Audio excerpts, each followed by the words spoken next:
உங்களுக்கு நல்ல நேரம் இருந்தால் மட்டுமே இப்போ இந்த வீடியோவை உங்களால பார்க்க முடியுங்க.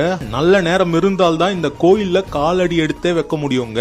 இந்த கோயில் கும்பகோணத்துல இருந்து காரைக்கால் போற வழியில இருக்கிற திருப்பாம்புரம்ன்ற ஊர்ல இருக்கிற பாம்புரநாதர் திருக்கோயிலுங்க. தேசபுரீஸ்வரர்னும் இவருக்கு பேர் இருக்கு. 1000 ஆண்டுகளுக்கு மேல் பழமையான கோயில். நாகங்கள் வணங்கிய சிவபெருமான் தான் இந்த பாம்புரநாதருங்க. இங்க வணங்கிதான் பாம்புகளுக்கு விஷ சக்தி கிடைச்சிருக்காங்க.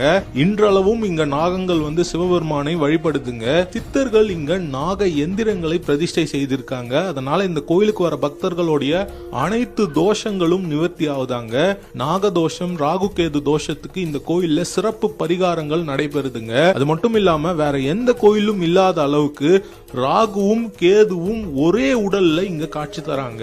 இந்த கோயில்ல நவகிரக சன்னதி இல்ல, கோஷ்ட மூர்த்திகள் இல்ல, இன்னும் பல அதிசயமான விஷயங்கள் இந்த ஒரு கோயில்ல இருக்குங்க. ஜாதக ரீதியா நமக்கு கெட்ட நேரம் நடந்ததுன்னா இந்த கோயிலுக்குள்ள வர முடியாது. நமக்கு கெட்ட நேரம் முடிஞ்சு நல்ல நேரம் ஆரம்பிச்சா மட்டும்தான் இந்த ஸ்தலத்துல வந்து இந்த சுவாமியை தரிசனம் பண்ண முடியும்.